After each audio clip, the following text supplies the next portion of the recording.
Hi everyone, and welcome to Pushing the Limits. Today I have my friend Tiffanee Cook, who is a repeat guest on the show. Tiffanee is a boxer and also a broadcaster. She owns a few gyms in Australia. She works with the famous Craig Harper, produces his show as well. She has a podcast called Rolling with the Punches, which is absolutely fabulous. She's very prolific in her work.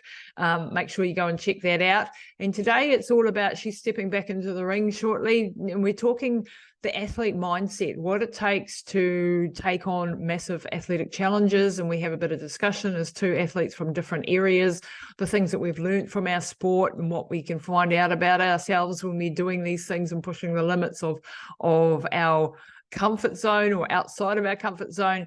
And then I actually go into, because we're talking boxing in her particular case, I give her a bit of a consult, if you like, about how to protect your brain.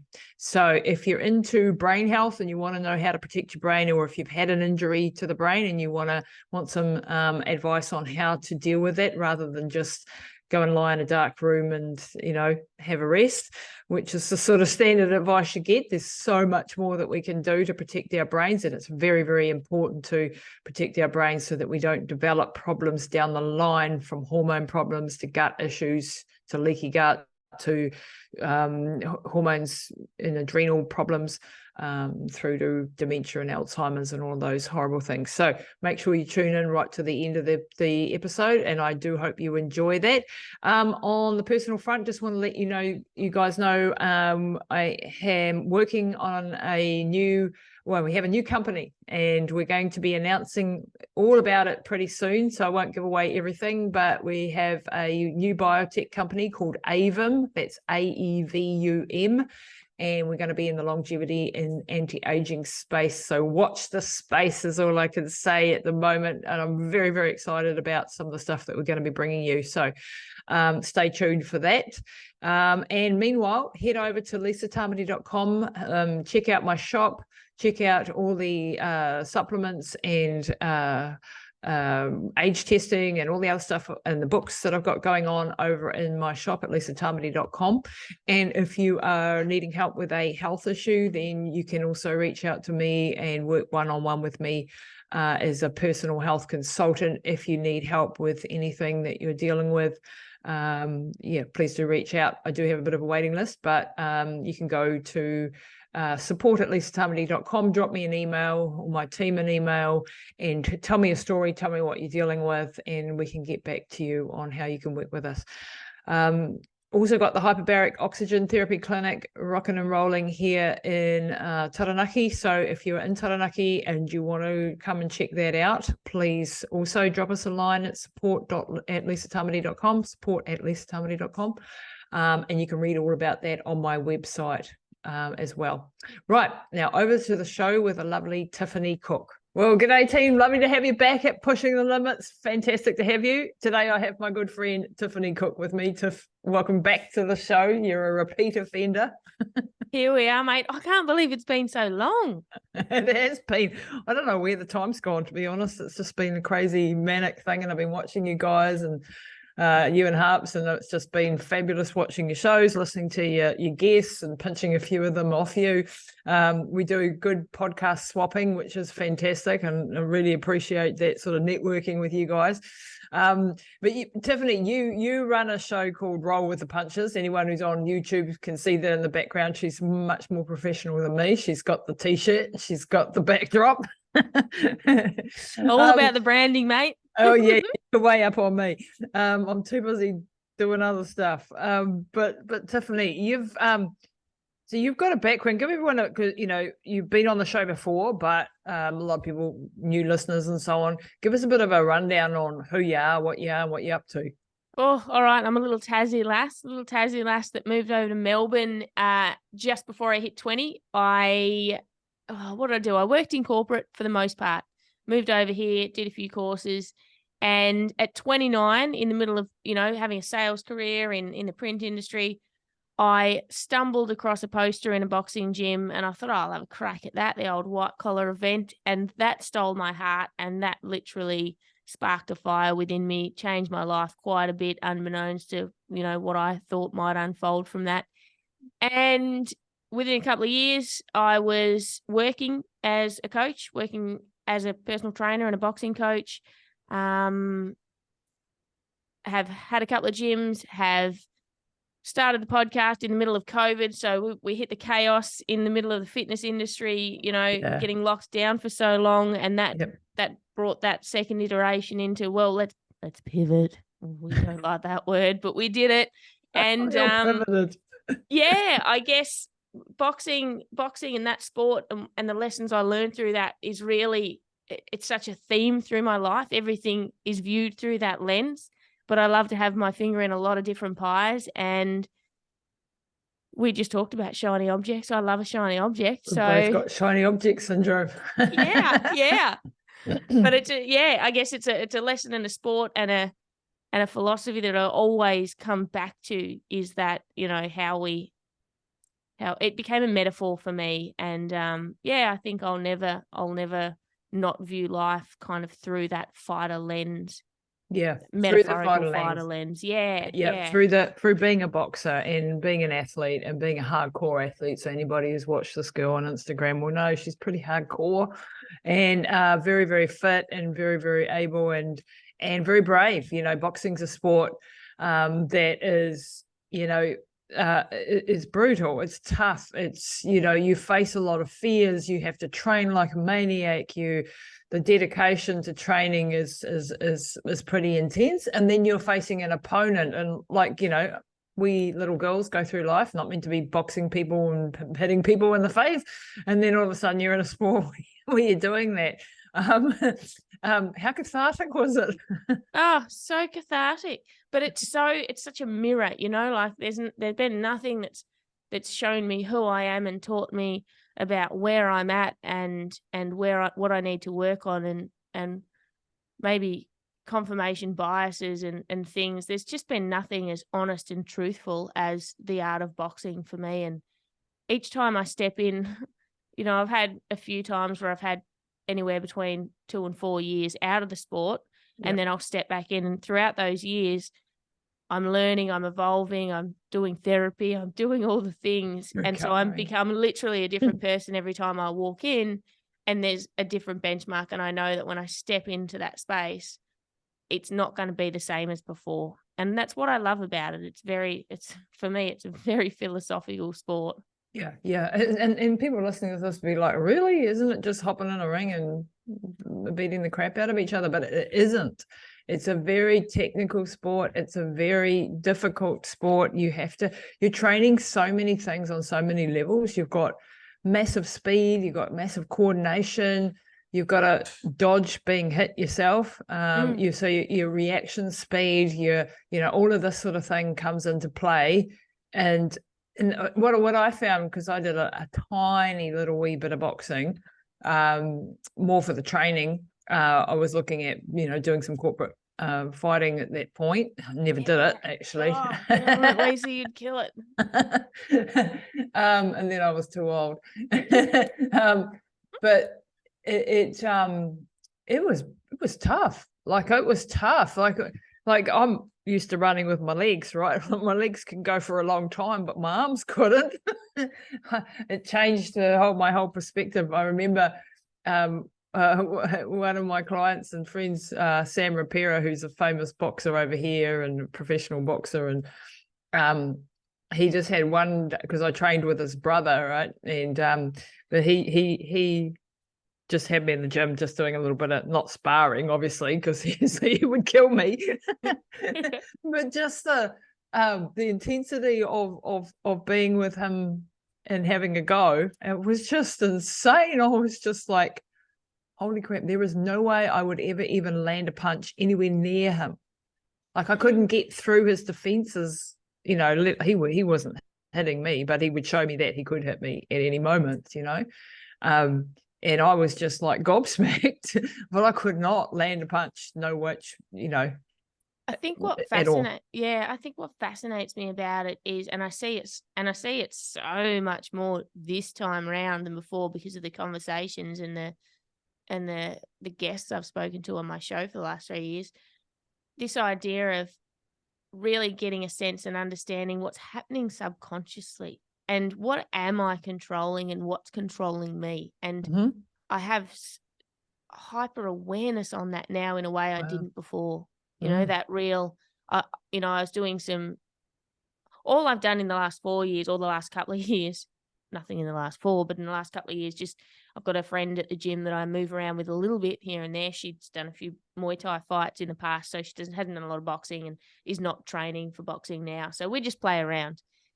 And I'll work on stuff with her and I'll watch it back. I'll film it and watch it back. And what I think I'm doing and choosing when I watch it from an observer perspective, I see that I'm not choosing that. I'm being controlled by a comfort zone, or I'm like, okay, so it's all about, what's the story I'm telling myself?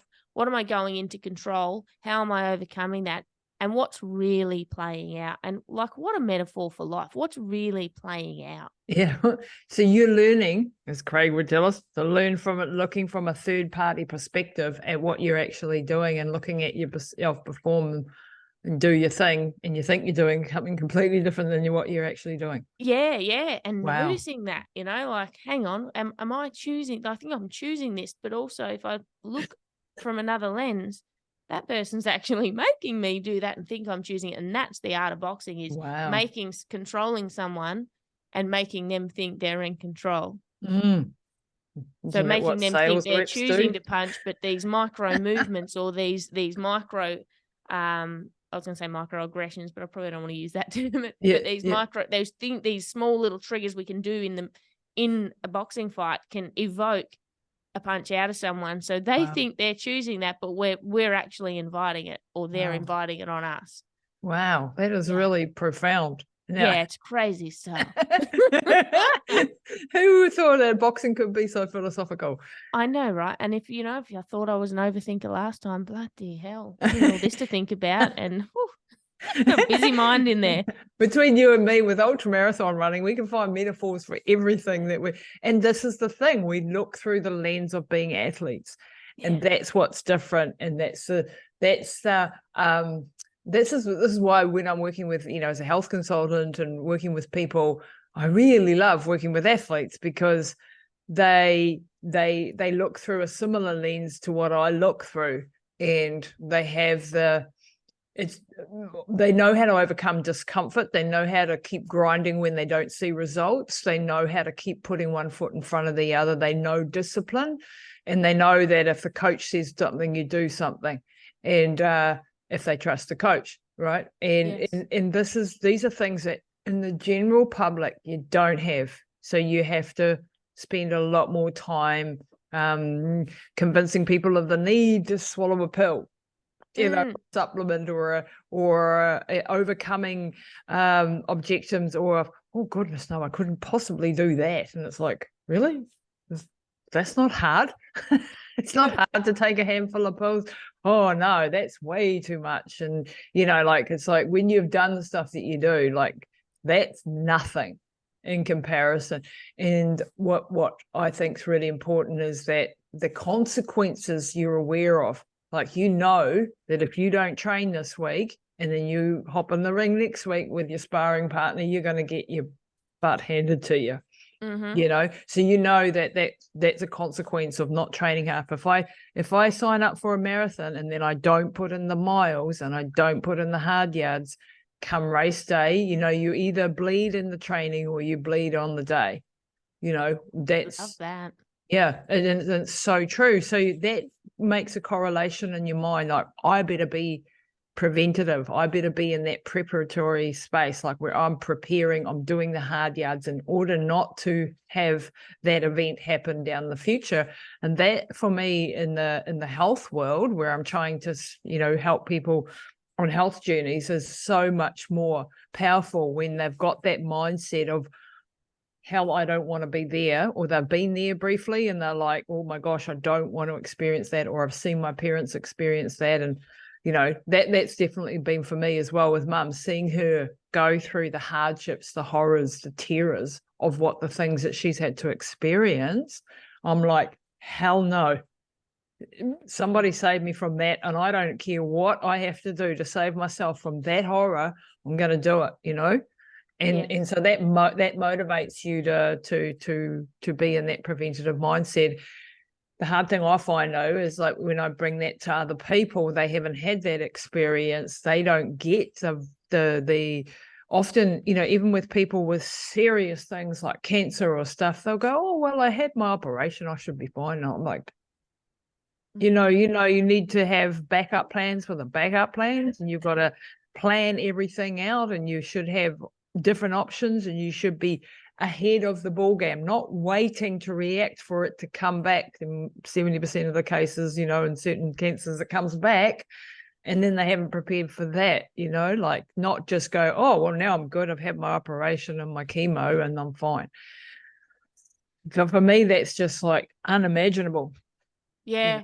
You know what's been really interesting? So this week I jumped back into training and on that point, for a while now, so I don't take a lot of supplements. I take magnesium, fish oil, what else? Creatine, because I do a bit of strength training.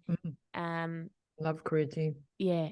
And out of all of the things I have in the cupboard, creatine's the one I take daily. And like I've got greens that I bought, and I don't take them all the time. And the moment I started training properly and went, I'm gonna fight train again and we'll jump in the ring, it became easy. I stopped eating any junk. I cut back on, and it wasn't like I muscled through it, Lisa. It wasn't like I went, okay, I have to do this, because it was just like it became a priority. But I also wonder, I'm very curious about, am I getting so much dopamine from the idea and the purpose of the boxing that I'm not now looking for these little micro things, you know, like I'm a bit chocoholic. Yeah. Yeah. So I'm not wanting that. I'm not eating as often just for the hell of it, like I would before. And so my energy's feeling great, but that interested me. I was like, there's always different things at play. And that's what I like about, you know, sometimes jumping in or feeling the change that other people feel, going from athlete to stepping out of being athlete for a few years and just training, and then jumping back into competition and going, oh, okay, because here's the story. Yeah. And here's then the next level. Yeah, it's like, oh, is that the story, or what's going on there? Because that all of a sudden become easy. Because I need to be able to translate that just like you do. I need to be able to translate that when I'm training people. Yeah. And go, okay, how do you get that motivation across? Yeah. And I think that's a really good point, because when you have an actual goal and when you have an actual deadline, or you've got one coming up, something coming up, then you're much more likely to put in the hard yards for that period of time, and you're much more likely to adopt the changes that need adopting, because you've got like, oh my gosh, this is coming at me, so I've got to do it now. Whereas like, even like for me, I'm not training for anything at the moment, except surviving life and mum, which is a big enough job. Big event. Yeah, big event, and businesses and so on.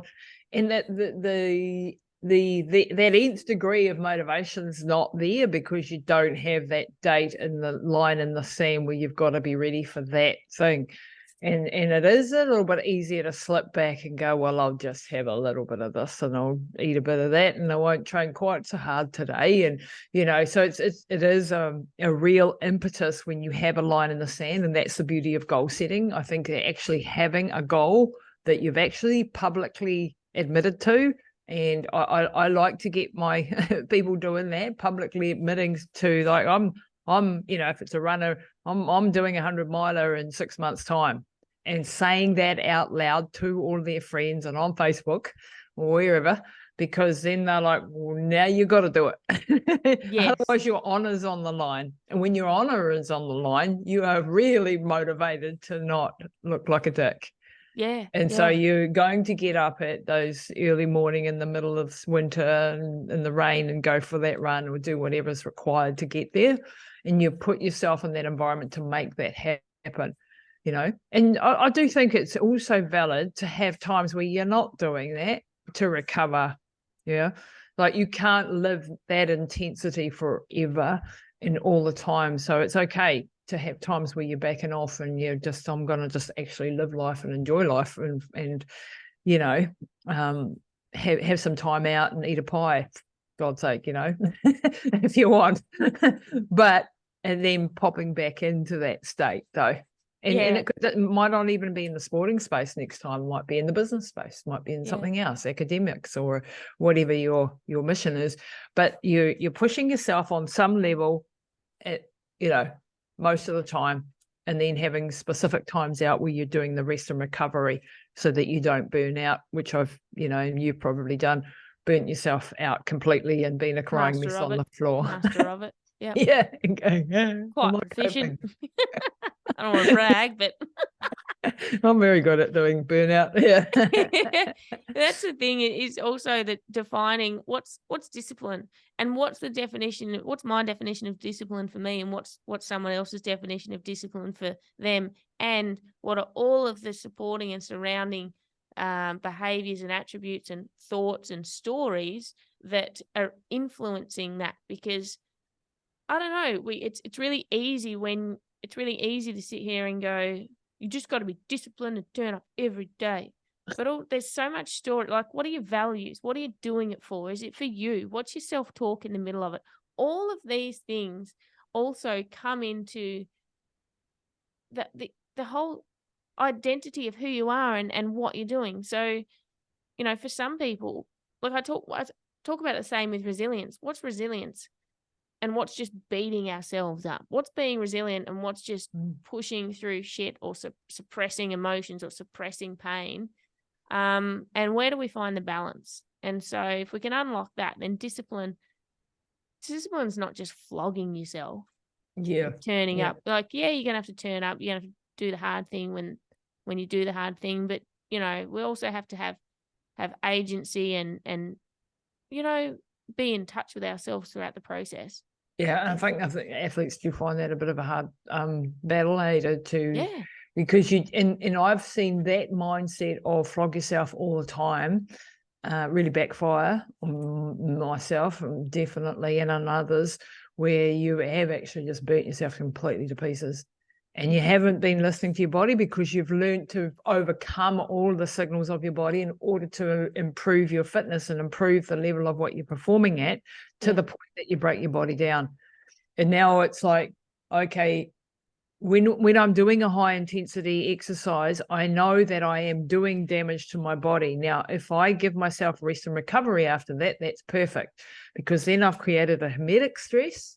And a hormetic stress is where it's a stress that's made the body upregulate certain things and make certain things and make more muscle and get better oxygen carrying capacity and make more mitochondria, whatever the case is, and improved. But if I go beyond that point and I start to keep going with that smashing the crap out of myself, then I've actually just gone to a massive oxidative stress state where I'm overloading the stress, overloading the inflammation, overwhelming the pathways that my body has to cope. And then I won't get the response that I'm wanting from the body. I won't get the improvement. And so this is the fine line that the athlete has to walk. And when you're doing something like ultras or indeed boxing, when you're pushing up against the limit, it's knowing where that line is and where you've stepped a step too far and where you need to pull back. And that rest and recovery is a part of a training program. It's the most important part of a training program is your rest and recovery schedule. Because if you have just overtraining all the time, a young lady in my village at the moment training for a marathon, amazing. I've seen the discipline. I've seen her every day out there doing it, bang, got a problem because she's overtrained. And now to talk her off a cliff because she's like, oh my God, I'm not training. I've got the event. And I'm like, yeah, but right now, if you keep training, you are definitely not getting to that event. If you back off the training now and you do other things and you do, I don't know, Pilates, yoga, go for a swim, do some meditation, sleep more, eat more, then you will get to the start line maybe slightly undercooked, but you'll get that injury fixed enough to be able to complete the race and do the thing. Yeah. And that's part of the mindset of that, and not to go, well, I'm not going to make it now because I'm a month out from the race and now I can't run. No, well, that's possible still, obviously, if the injury is big enough, but let's chuck the bus at rehabilitation, and that means backing off the training. And that's really tough for an athlete. But I've had my best performances when I've had to back off because of injury, and then it's better to come in undercooked than overcooked, slightly underdone, just like a chicken, slightly underdone. Okay. I don't know if I want chicken slightly underdone though. Maybe steak, Well, just I not mean, maybe not probably chicken. not a good one. Chicken, you're not meant to do underdone. Yeah, definitely. Let's go the steak.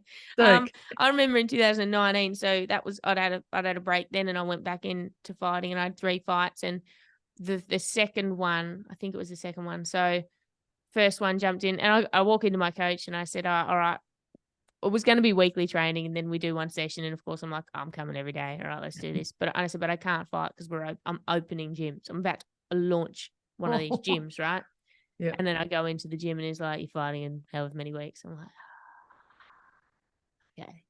Yeah. So that year it was getting up at 4:30 a.m., working 5 hours shift, and then driving down.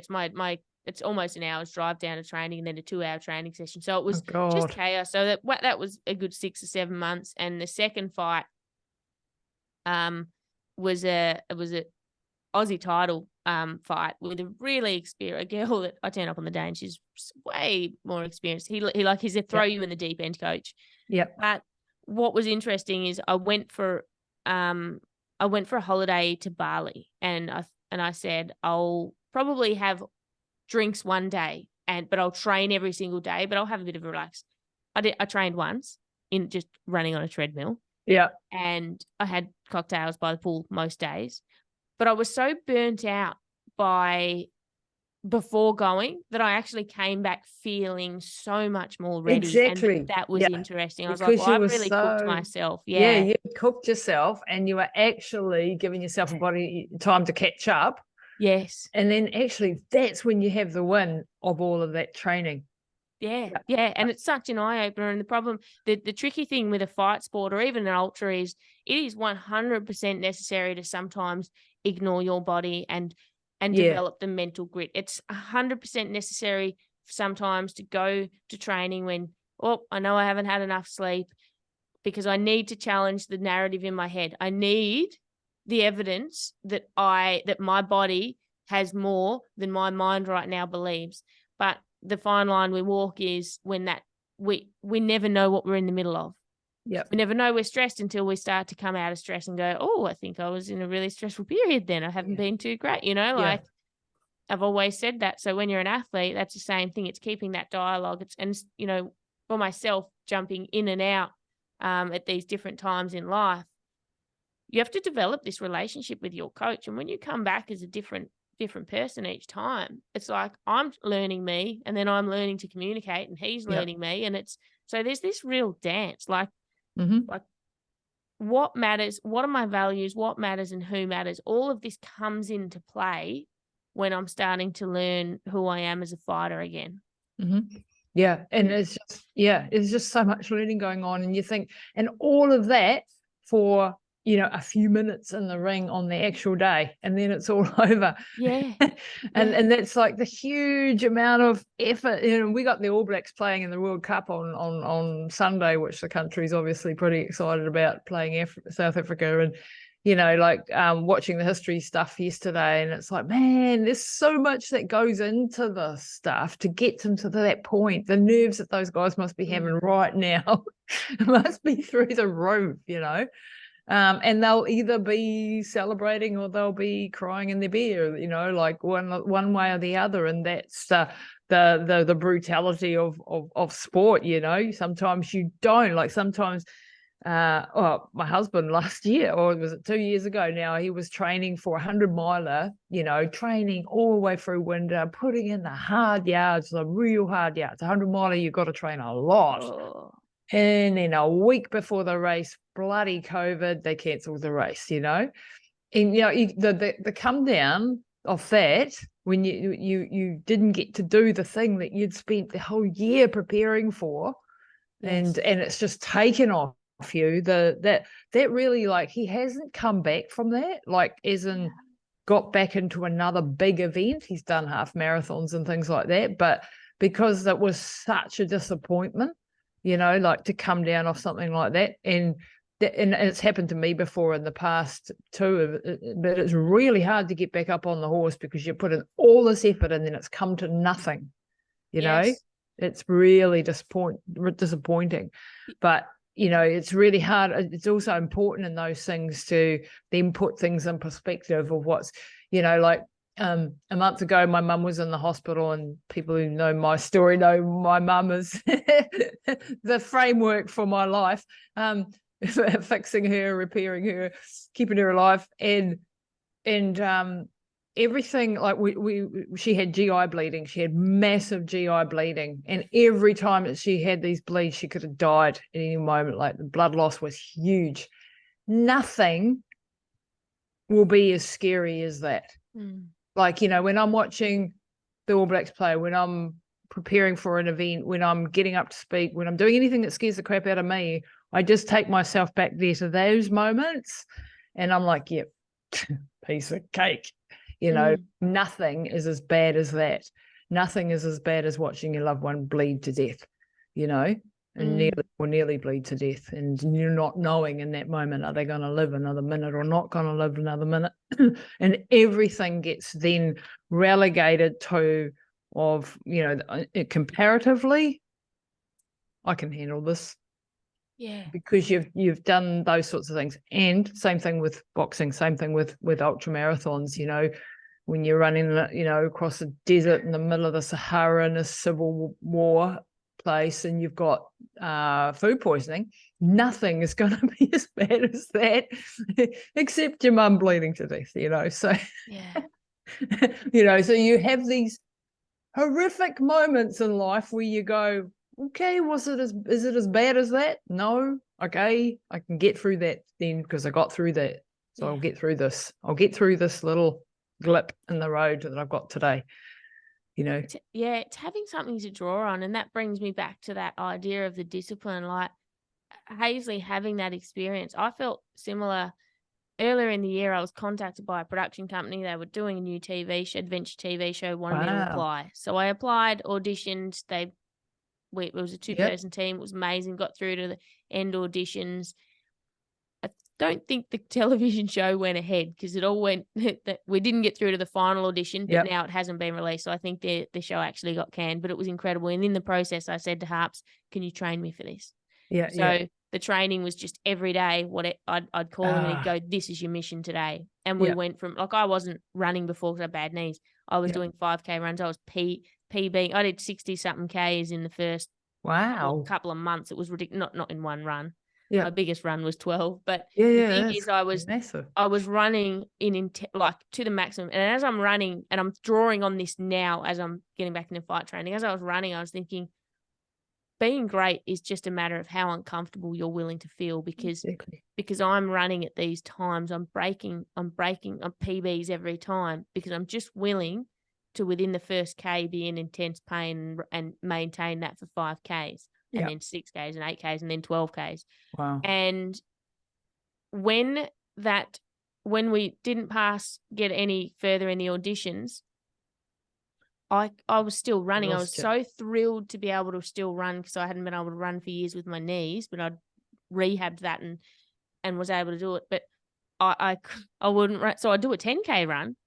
And I said this to my coach. I said, I do a 10K run because I'm too lazy to do a hard 5. Because all of a sudden, hard 5 is worse. And some of the other stuff Harps had me do was so painful, like crazy painful. The first ever thing was he sent me to the Sandringham steps, about 120 steps to the beach, and he goes, "I want you to do," what did he say? I think it was 50 sets in 50 minutes. I'm glad I'm not 50 working with Harps. Well, I did one set and I was like, "Oh, well, that took 1:30, so this time's not going to add up here." It was the most painful thing, like the head talk in that, and I loved it, right? Because it was the head talk. I was like, okay, what are all the things you're saying to yourself right now? What matters? And it was painful. But I didn't do it. As soon as that goal was gone, I was like, that's interesting. And what's interesting about it, this show didn't require me to run 5Ks as fast as I can. And I knew that while I was running it. But there was something that was giving me the ability to drive. And I think that's what we all need to understand and work towards. Don't just goal. pick a thing and push yourself through it. Pick a thing that you realize you will push yourself for, and then figure out why. Yeah, and then Figure out the why. metaphor, figure out what it means. Like when it comes to boxing, this sport where you're alone and you're the only person in the ring, there's been so much different meaning for me over time. But, you know, with all the work I've done in my own life and self-awareness and relationships and communication and having agency, all of these little nuances, I'm like, okay, what's important to me? Do I feel, is this impeding on me in ways that are really meaningful for me? Is this going to trigger me? This is a fight or flight environment. How am I managing the relationships with the people around me? How am I managing me? Am I advocating for me? That was because you in your background, you've got, some situations where when you were younger, that weren't good, where you didn't have agency and control. Yep. And so that must feel quite empowering to be able to, if you want to. Yeah, and that's the other, I guess, the beauty of those big breaks in between is coming back with fresh eyes and a fresh feeling and a whole bunch of change and going, okay, when this happens in this sport, this physical sport, what does that mean to me? And where has I changed? When I went back in 2019 and I had worked on emotions, and I was like, who are you going to be? Because dissociation and not feeling emotions was pretty cool, pretty handy for boxing. And now all of a sudden you care and you feel emotions and you're going to have reactions in there. And I did. And the same thing, like now knowing the effects of getting hit in the head all the time.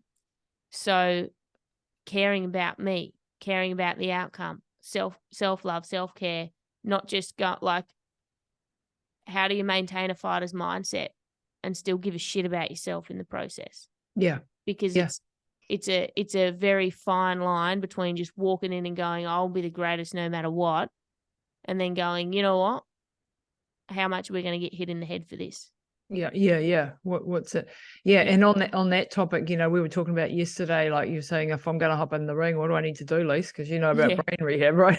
Mm-hmm. And there was some things, and I was like, okay, like if you were my client coming to me and I was like, right, we're going to prepare your brain for this, because I love sport and I love, watching rugby and I love watching boxing and I totally get the athletic endeavor, but I do cringe when I see people's heads getting hit and accidents happening, because I know the long-term consequences of it, And so there are things that you can do from a supplements perspective, that I wanted to sort of, touch on, give you a bit of a consult today if you're going to go and how long is a piece of string, because I can give you a lot of things to be taking. But what I wanted people to sort of take away is if you've had a brain injury, take it seriously. Don't just go, well, I'll just lie in a dark room for a few days and wait till I come right, which is pretty much the standard approach, unless you're having a bleed in the brain and they're going to operate or something. That's pretty much the approach you're going to get. If you have had a concussion or a TBI or a stroke for that matter, or anything like that, you need to be proactive in healing that brain. And stepping a step back from that, you also need, and what I would like you to be thinking about is, if you're going into a fight where you're sparring or you are in the ring, that you have on board in your body the nutrients that are going to protect you from that damage if you do get hit. And these are things like N-acetylcysteine, for example. Write that one down. So you want to have N-acetylcysteine. That's going to upregulate to help support your glutathione. You can also take it as glutathione, liposomal glutathione.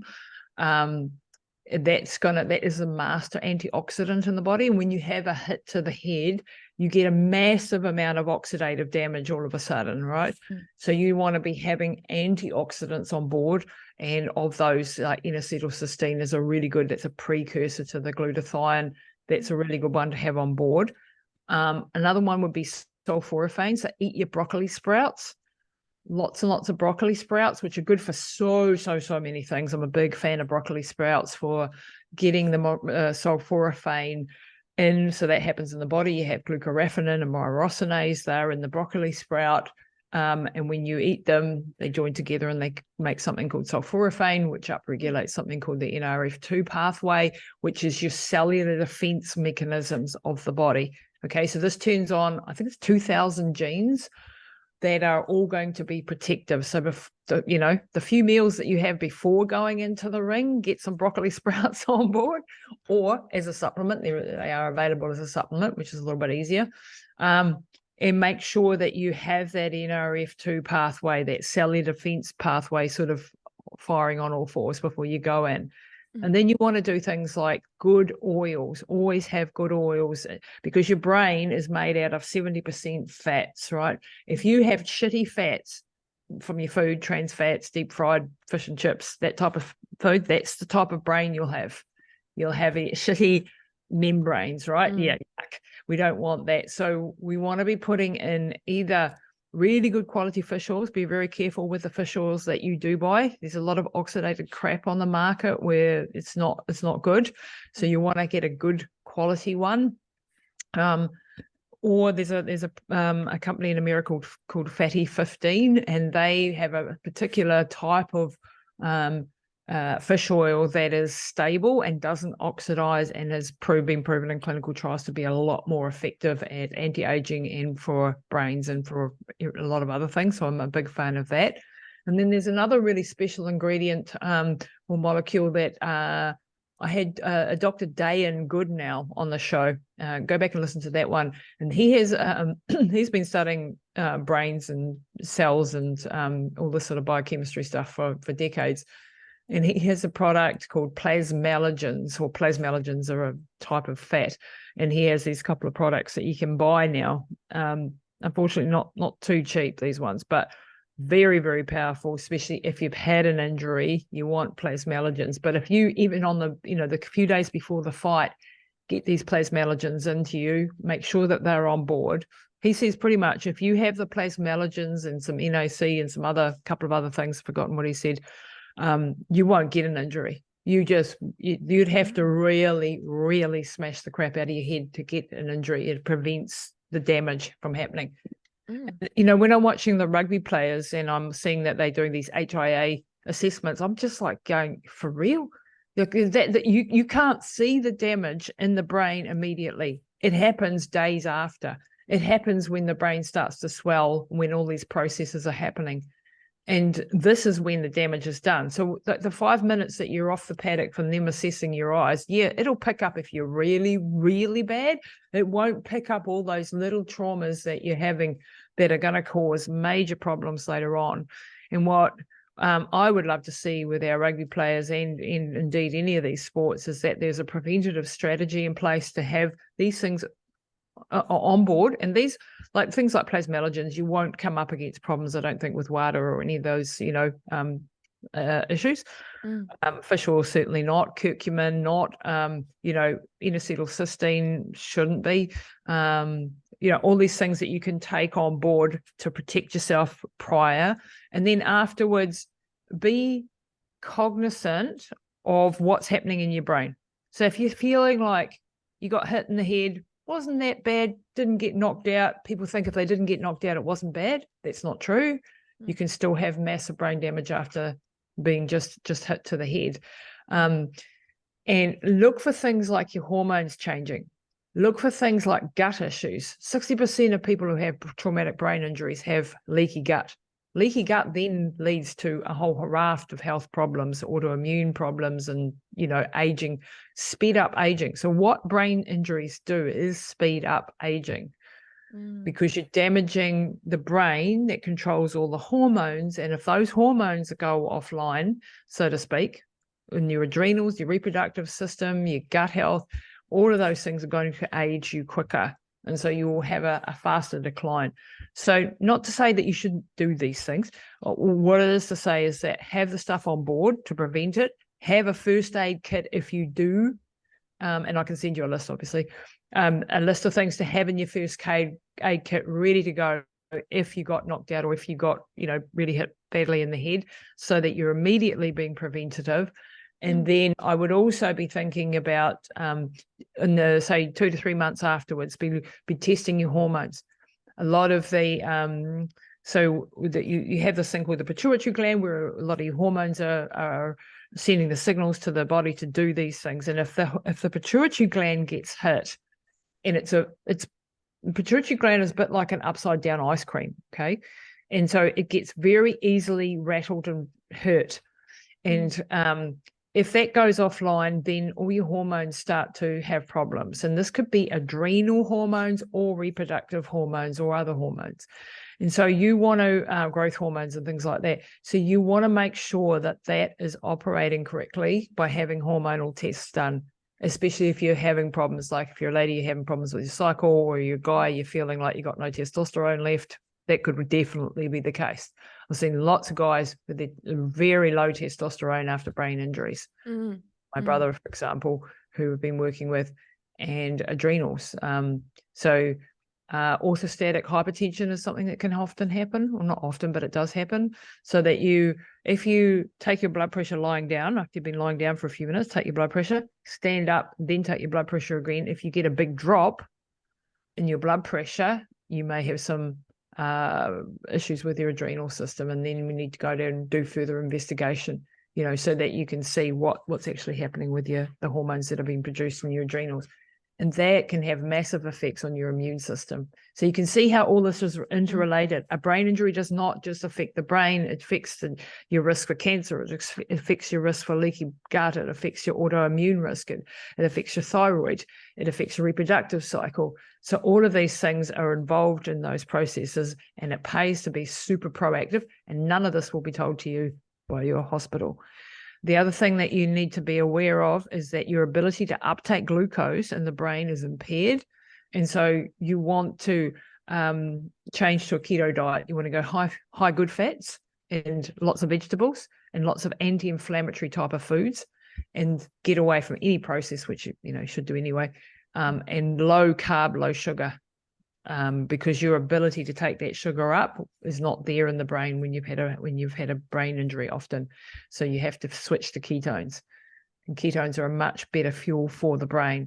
And I'm actually a big fan of actually having exogenous ketones if you can, because they're not cheap. Exogenous ketones like ketone esters, they would be fabulous to have, because they are the perfect fuel for your brain. So when I'm working with people like Alzheimer's patients or stroke patients or things like that, I try to get them on exogenous ketones. These are ones that you drink to support the body's own production as well of ketones, and that's a beautiful fuel for the brain to keep the brain going, because it uses a different transporter into the cells of the brain so that it can produce its energy, whereas the GLUT transporters, which take up glucose, can be impaired, and you can't. So just wanted to, give you this was a reverse interview, but I thought, well, that might be valuable for you going forward, right? Mate, I'm here with pen in hand. I have it's really great, and and this is the thing is, this sort of information just isn't available,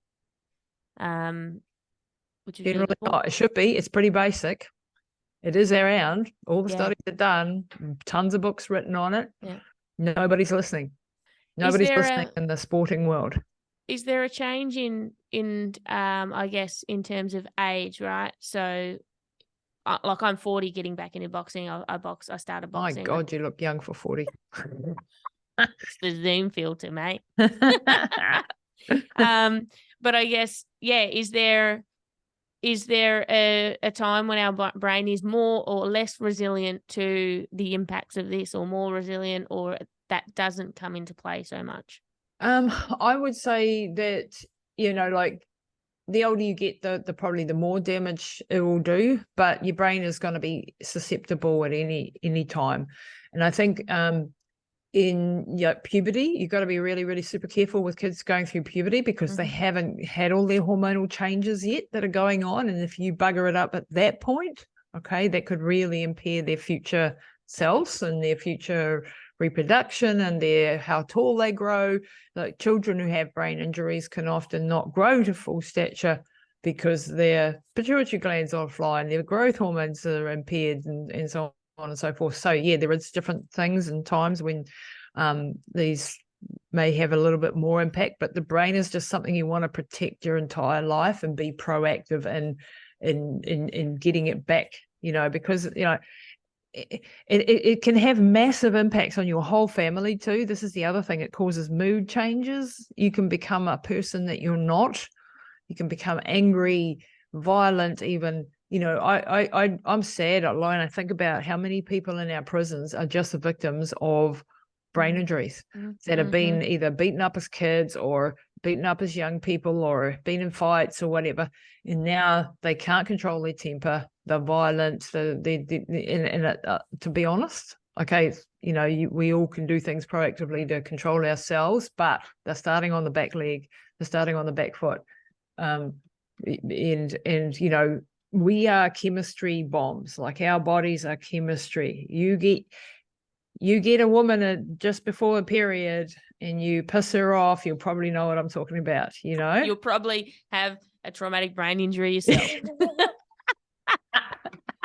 So I hope you wrote down all of the supplements. Yeah, but just think back to the times in your life where you've been a little bit unstable, irritable, where you've snapped at someone and you've gone, where the hell did that come from? That's terrible. I didn't mean to do that.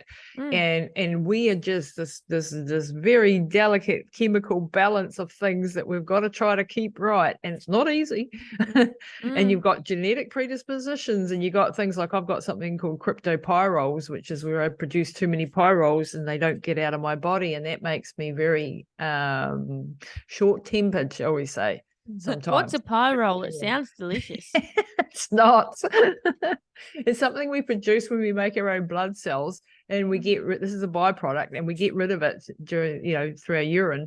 But people with cryptopyroles don't get rid of it, and then it builds up in the body and it starts to steal your nutrients, namely things like vitamin B6 and zinc, especially. And so those then unbalance other pathways, right? Because you're deficient in those things, and then that has a knock-on effect to your brain, where you can sometimes be a little bit not such a nice person if you. So I work on my B6 and my zinc and my other things that I take to try to support those pathways, because I know that I've got that problem. So that I'm not an asshole. Doesn't always work. Ask mum. Hubby's like, honey, have you had your B6 today? Exactly. Darling. Oh, exactly. Yeah, but it does make you realize when you're dealing with things like that how delicate the balance of our hormones are, and you get it a little bit out of whack, and like for example, your gut health is really, really important for your brain health, so ADHD, autism, all of these things are massively impacted by the state and the health of your gut.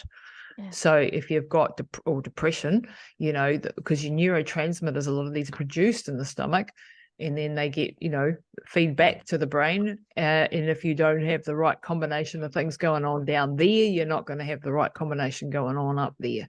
Yeah.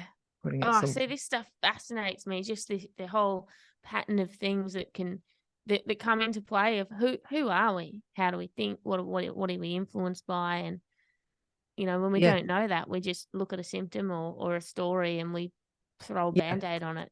Yeah, exactly. And I love looking at it from a biochemical point of view and going, what's going on here? Is there something that we can help this person with on that level? Yeah. And then